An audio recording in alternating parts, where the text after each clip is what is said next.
My name is Chidi, and I'm a 17-year-old boy with a captivating love story to share.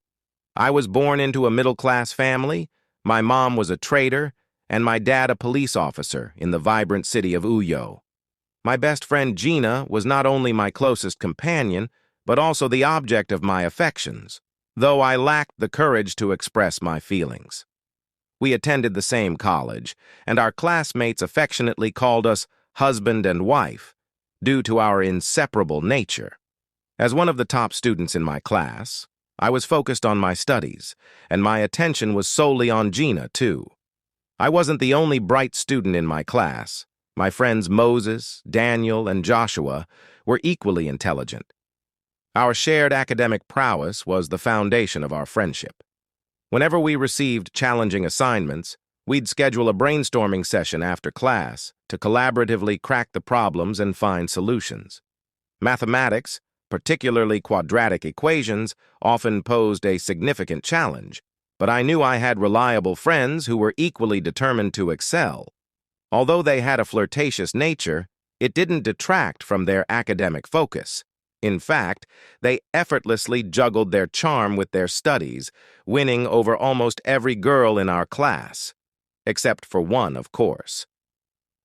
While my classmates admired me, I ignored their advances, as my heart belonged to Gina.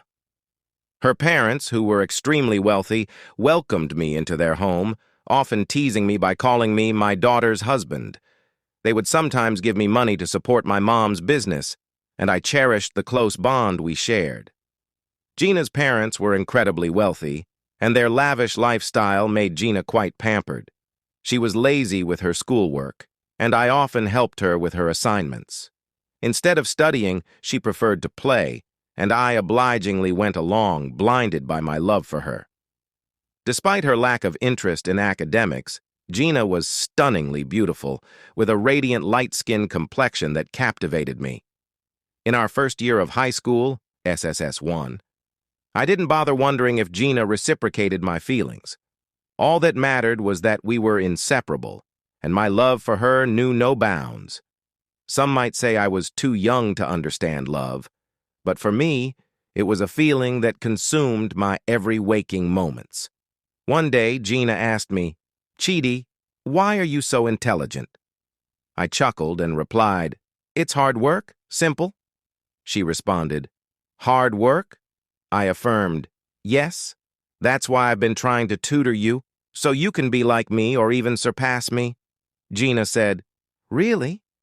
But sitting still and learning is the problem. I've never tried it before."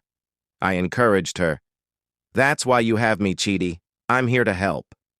She smiled and said, "Okay, I'll try my best. So when do we start?" I was overjoyed, as even Gina's mom had complained about her constant phone use. Seeing Gina's willingness to learn filled me with happiness. I suggested we start immediately, but she playfully countered, "No, not now."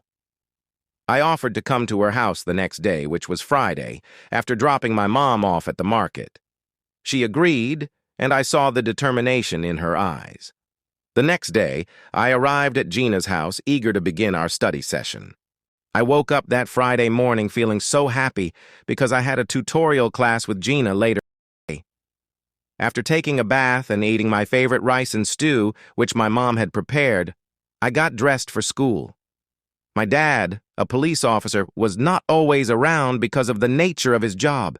He was working in Lagos and usually comes home twice in a month to spend quality time with us. So I was the man of the house, responsible for taking care of my and most beautiful mom. Before leaving for school, my mom reminded me to come back early and help her with some errands at the market. I promised I would, but will leave to go see Gina for her tutorial class. "It's okay, my son," says my mother. When I arrived at school, I was surprised to find her absent. I asked Rita, a classmate, if she knew where Gina was, but she responded rudely, which I didn't like. She said, "Am I her sister?" "Madam, please no be fight." I responded to her. I left her alone to avoid trouble. Immediately, my friends Moses, Daniel, and Joshua arrived. I asked them if they had seen Gina. Moses replied, No, man, we should be asking you. She be your babe now. Joshua and Daniel agreed, teasing playfully. I expressed my concern, hoping nothing bad had happened to her. My friends told me to calm down, that maybe she was just busy or engaged. I disagreed with them, because Gina tells me everything. She could have told me yesterday in school that she won't come, or even called to tell me. I think you should go check up on her after school, said Moses. I couldn't get off the feeling that something was off, and I couldn't focus in class, worried about Gina's absence. At some point, I just wanted to leave immediately to her house, but that will mean more trouble. Even time for break, I couldn't even join my friends outside to play. I was just placing my head over my locker sleeping.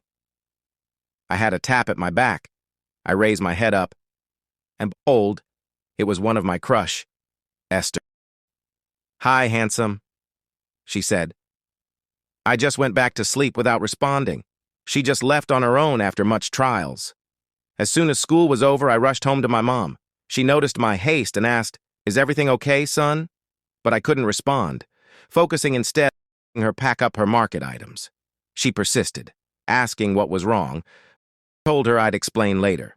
When she asked where I was off to, I replied, "Just wait, Mom. I'll be back soon." She had no choice but to agree. At the market, I couldn't even help her set up. I was too anxious to get to Gina's house. When I arrived, everyone was crying and no one would tell me what was happening. Even Gina's mom was too distraught to speak.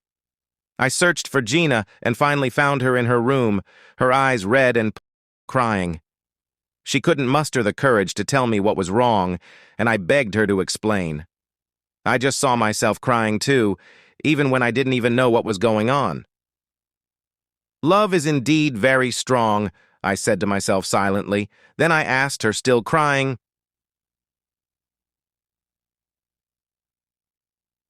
"What's going on, my love? You're scaring me." "Is it something to do with your dad?" I asked, my curiosity and concern growing, because I didn't see the dad in the house.